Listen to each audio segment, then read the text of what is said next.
মানুষ বলে মাছে ভাতে বাঙালি, আর আমি বলবো ভর্তা ভাতে বাঙালি, যেটা আমার ক্ষেত্রে হয়। আমি আসলে মাছে ভাতে বাঙালি নয়, ভর্তা ভাতে বাঙালি। ভর্তা হলে আমার আর কিছুই লাগে না, ওই দিন আমি তরকারি রান্না করাই বন্ধ করে দেই। আসসালামু আলাইকুম সবাইকে, কী অবস্থা সবার?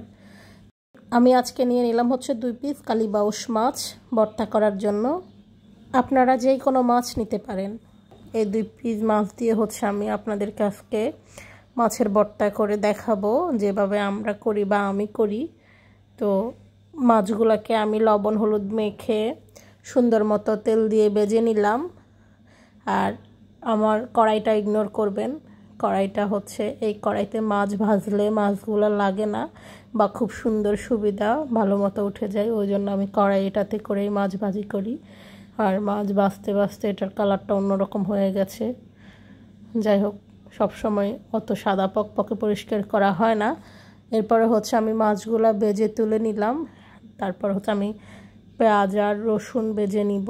যদি আমি রসুনগুলো নিব হচ্ছে কালিজিরা ভর্তার জন্য, রসুনগুলো মাছের ভর্তায় না, আমি কালিজিরায় ভর্তায় দিব। আর আজকে আমি 2 রকম ভর্তা করব, মাছের ভর্তা করব আর কালিজিরা ভর্তা করব। ওই জন্য আমি রসুন আর পেঁয়াজ নিলাম। তো হচ্ছে আমি পেঁয়াজ আর রসুনগুলোকে হালকা ভেজে হচ্ছে তুলে নিচ্ছি। এরপরে হচ্ছে আমি কড়াইতে কালিজিরা ভেজে নিব। তো কালিজিরা আমি মোটামুটি 1.5 মিনিটের মতো ভাজবো। আসলে ভিডিওতে তো আর সবটা দেখানো যায় না, বেশি লং হয়ে যাবে ভিডিওটা, ওই জন্য হচ্ছে আমি ক্রপ করে কেটে দিলাম। এরপরে হচ্ছে আমি কালিজিরাগুলোকে সুন্দর মতো ভেজে নিয়েছি। তারপরে কালিজিরাগুলো তুলে নিলাম। এরপর হচ্ছে আমি 2টা ভর্তার জন্য কাঁচামরিচ ভাজবো। তো পরে হচ্ছে আমি 2টা ভর্তার জন্য কাঁচামরিচ ভেজে নিয়েছি বা বাছতেছি এখনও। আর ওই রসুনগুলো আমি ওইখান থেকে আবার এখানে দিলাম একটু, যেন পোড়া পোড়া হয় মরিচের সাথে একসাথে ভাজা ভাজা করার জন্য। এরপর হচ্ছে আমি সব কিছু নিয়ে চলে গেলাম হচ্ছে জরিনার বাসায়, কারণ আমার শিলপাটা নাই, আমি শিলপাটাই কিছু করি না, জাস্ট ভর্তা লাগে, ওরটা আছে বলে আমার আর কেনা হয়নি। তারপর হচ্ছে আমি ওইখানে গিয়ে ভর্তাগুলো সুন্দর মতো শিলপাটায় বেটে নিয়েছি। আর যে যাই বলুক, আমার কাছে শিলপাটার ভর্তাটাই বেশি টেস্ট লাগে, ওই জন্যই ভর্তা আমি শিলপাটায় করার চেষ্টা করি সব সময়। আর তাই আমি শিলপাটায় সুন্দর মতো ভর্তাটা করে নিচ্ছি। তো আমি প্রথমে মাছগুলোকে সুন্দর মতো কাটা ছাড়িয়ে হচ্ছে বেটে নিয়েছি, তারপর কাঁচামরিচ লবণ দিয়ে বেটে নিলাম। আর এখন হচ্ছে আমি ভাজা পেঁয়াজ আর হচ্ছে একটু ধনেপাতা দিয়ে হচ্ছে এগুলোকে সুন্দর মতো মিক্স করে নিচ্ছি।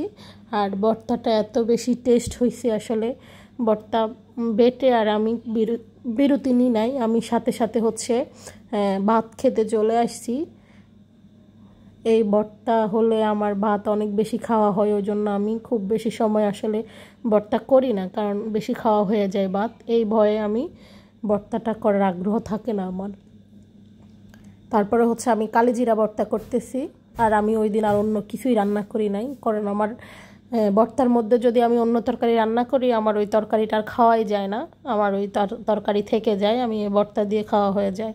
তারপর আমি কালিজিরাটা বেটে রসুন পেঁয়াজ দিয়ে হচ্ছে এখন কাঁচামরিচ দিয়ে দিলাম, লবণটাও আমি পরিমাণ মতো দিয়ে দিয়েছি। এরপর বাটা শেষে আমি চলে আসছি খাওয়ার জন্য।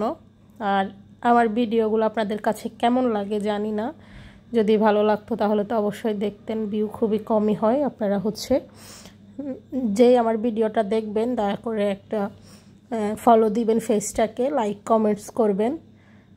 আর যদি ইউটিউব চ্যানেলে দেখে থাকেন তাহলে আমার ইউটিউব চ্যানেলটা সাবস্ক্রাইব করে দিবেন আর একটা কমেন্টস করে যাবেন সুন্দর। তো এরপর হচ্ছে আমার ভর্তা শেষ হওয়ার পরে আমি খাইতে চলে আসছি। ভিডিওটা যদি ভালো লেগে থাকে তো অবশ্যই লাইক কমেন্টস করবেন আর চ্যানেলটা সাবস্ক্রাইব করে বেল আইকনটা বাজিয়ে দিবেন। ধন্যবাদ পুরো ভিডিওটা দেখার জন্য। আসসালামু আলাইকুম সবাইকে।